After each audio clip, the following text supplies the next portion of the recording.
Welcome to my new blog guys. কেমন আছো তোমরা? আশা করি তোমরা ভালো আছো। আর আমি এখন আছি হচ্ছে কন্যাকুমারীর মধ্যে একটা হোটেল নিয়েছি। এটা মন্দিরের পাশেই একটুখানি মা কন্যাকুমারী মন্দির, আর মন্দিরের পাশে হোটেলটা নিয়েছি। এটা দুদিনের জন্য নিয়েছে হচ্ছে আমার থেকে 1400 টাকা। রুম ঠিকঠাক আছে, সব কিছু টিভি আছে, এসি লাগানো আছে। আর এই দিকটা হচ্ছে, এটা হচ্ছে বাথরুম, এটা হচ্ছে বাথরুম। আর এটা হচ্ছে রুম, মানে এখানে প্রায় 3জন আরামসে থাকা যাবে। তাহলে আমি একলাই, তো আমার জন্য দুদিনের জন্য আমার থেকে নিয়েছে হচ্ছে 1400 টাকা। আর আমি এখন স্নান টান করে নিয়েছি, এতে একটু হচ্ছে দুদিনে পরে নিয়েছি। আর এখন যাবো হচ্ছে মা কন্যাকুমারী মন্দিরে পুজো দিয়ে আসবো, মাকে দর্শন করে আসবো। আর তোমাদের পুরা কন্যাকুমারী এক্সপ্লোর করে দেখাবো, তোমরা ভিডিওতে একদম পুরো এন্ড তক দেখো। চলো তাহলে তাড়াতাড়ি আমরা মন্দির দর্শন করে আসি। গাইস, আমার হোটেলের পাশ দিয়ে এই দিয়ে দেখতে পাচ্ছি দোকানগুলি। এখানে হচ্ছে আমার হোটেলটা, আর হোটেলের পাশ দিয়ে হচ্ছে মন্দির, মানে একদম পুরো পাশে পাশে সবগুলো কাছাকাছি। এখানে অনেকগুলো হোটেল আছে, তোমরা এলে এখানে হোটেলে ভাড়া নিতে পারবে। আর এটা হচ্ছে মন্দিরটা, এই যে দেখতে পাচ্ছ, এটা হচ্ছে মন্দির। আর এখানে একটা হোটেল আছে হচ্ছে হোটেল অশোকা।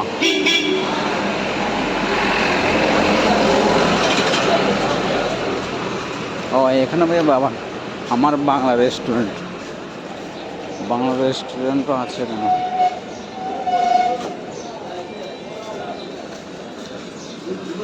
চলো তাহলে আমরা মন্দির দর্শন করে আসি।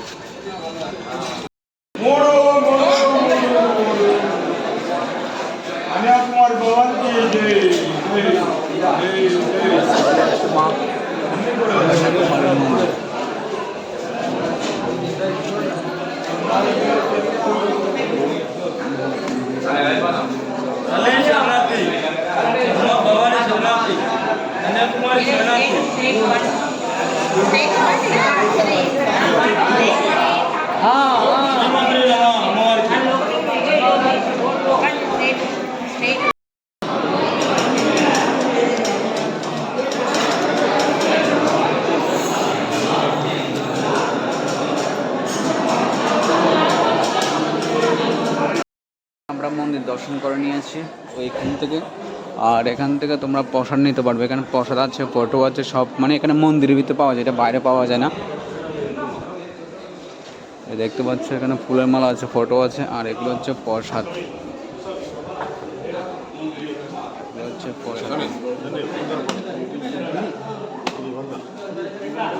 এটা হচ্ছে মন্দির, আমরা খুব সুন্দরভাবে দর্শন করে নিয়েছি। আর এখন যাবো রুমে, খাওয়া দাওয়া করবো একটু, তারপরে আবার সাইড সিনটা করে নেবো, যে বিবেকানন্দের রক মেমোরিয়াল, এরপর যতগুলি আছে কন্যাকুমারী সবটা স্টোর করে তোমাদের দেখো, তোমরা তো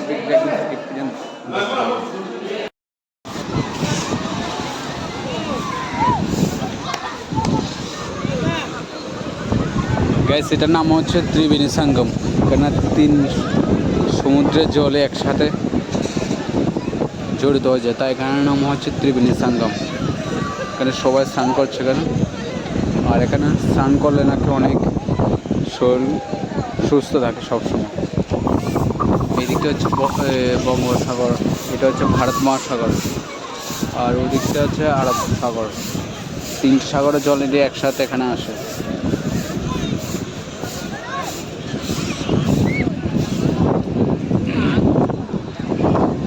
এখানে একবার এলে মানে একদম প্রকৃতির খুবসুরিতে কাকে বলা হয় সেটা এখানে এলে বুঝে যায়। আর এই কন্যাকুমারী হচ্ছে ভারতবর্ষের একদম শেষ প্রান্ত। এখানে ভারতবর্ষের ম্যাপের সমাপ্য, এরপর পুরোটা হচ্ছে সমুদ্র আর সমুদ্র। আর এখানে পুরো ভিউটা দেখতে পাচ্ছ একদম। এখন আকাশে একটু মেঘলা আছে, তাই আকাশের খুবসুরতি এখনই একদম পুরো উপলব্ধি করা যায়। এখানে পিকচারগুলি তুললেও খুব সুন্দরভাবে আসে। ওয়াহ, জলের ঢেউগুলি একদম, আর একদম ওই যে পতাকা দিয়ে দিয়েছে, যে বড় একটা শিলা দেখতে পাচ্ছ, বড় শিলা, এইটার উপরেও জল থাকে অনেক সময়। ওই এখানে ছোটো ছোটো কত ট্রলার দেখা যাচ্ছে, ছোট না, এগুলি অনেক দূর থেকে দেখা যাচ্ছে, তাই ছোট ছোট দেখা যাচ্ছে। আর আমি আজকে কন্যাকুমারীর মধ্যে যে ভারত মণ্ডপম আর হচ্ছে বিবেকানন্দ রক মেমোরিয়াল আর মহাত্মা গান্ধীর মণ্ডপম, সেটা তোমাদের ঘুরে দেখাবো।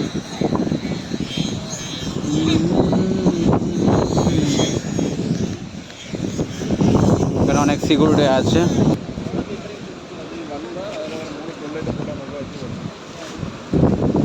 এই দেখতে পাচ্ছি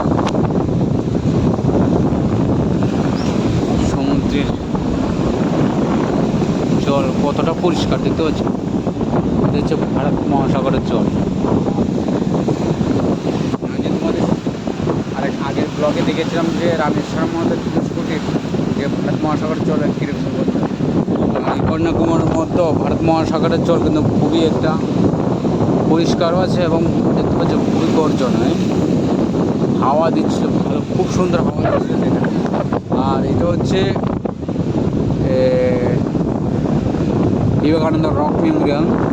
ওইখান থেকে টিকিট কেটে তারপরে হচ্ছে ফেরি করে পার হতে হবে, তারপরে এখানে যাবে।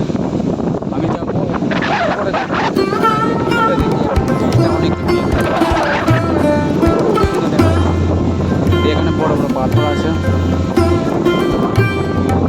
ওয়াও,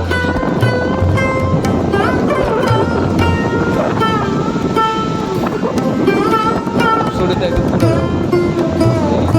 জলগুলো একদম পুরো পরিষ্কার পরিচ্ছন্ন।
গান্ধী মণ্ডপম, মহাত্মা গান্ধীজির এখানে পুরা কাহিনী দেওয়া আছে। এটা ছবি দেখতে হচ্ছে মহাত্মা গান্ধীজির, আর পুরা নাজারাটা একদম পুরা খুবসুরত। এখানে অনেকে এসেছে ঘোরার জন্য। এটা হচ্ছে গান্ধী মণ্ডপম, মহাত্মা গান্ধীজির পুরা মেমোরিয়াল। এটা এখানে গান্ধীজির সব কিছু কাহিনী আছে। যাবো আমরা, এখানে জুতো খুলতে হবে, জুতো খুলে তারপরে ভিতরে গিয়ে তারপরে আমরা পুরো দেখে আসবো মহাত্মা গান্ধীজি কী এখানে নতুনভাবে কাজ হচ্ছে, এগুলো রং করা হচ্ছে। আর এখানে দেখি ভিতরে গিয়ে দেখি কী করতে হয়। সে গান্ধীজির মহাত্মা গান্ধীজির মণ্ডপম, আমরা মণ্ডপমটা এসেছি। এখানে জুতো রাখতে হবে, 5 টাকা করে নেবে জুতো রাখার জন্য। আর পুরা নাজারাটা এরকম, এখানে কাজ চলছে। চলো তাহলে আমরা ভিতরে গিয়ে দেখবো কী আছে, সেটা তোমাদের দেখাবো। চলো, গান্ধীজির এখানে আছে পুরা কাহিনীগুলো আছে, সব গান্ধীজির ছোটোবেলা যতগুলো কাহিনী আছে, পিতা মাতা যাদের সাথে মেলামেশা করেছেন পুরা 1906 খ্রিস্টাব্দে, 11 সেপ্টেম্বর 1906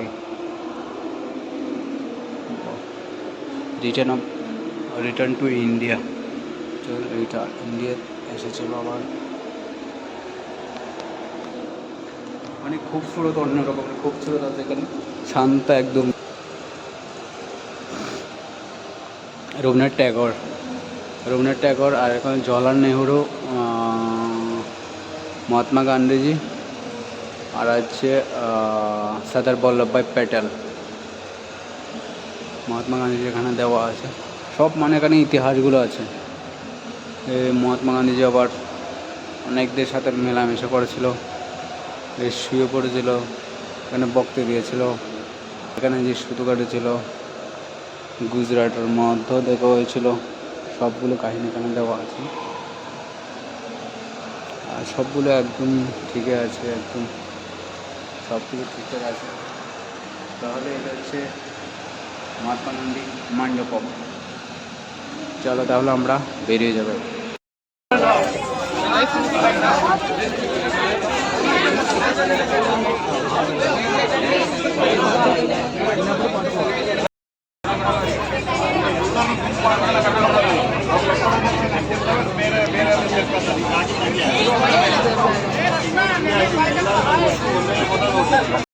এখান থেকে ঢোকার জন্য 30 টাকা করে টিকিট কাটতে হবে।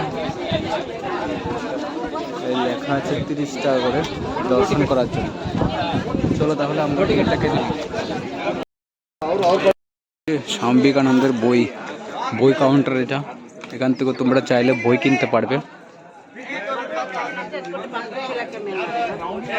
এখানে আছে বুকস ইউনিটিস।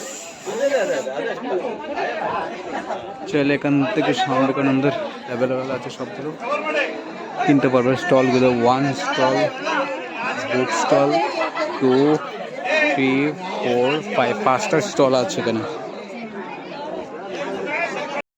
আমাদের পুরো ঘোরা হয়ে গেছে।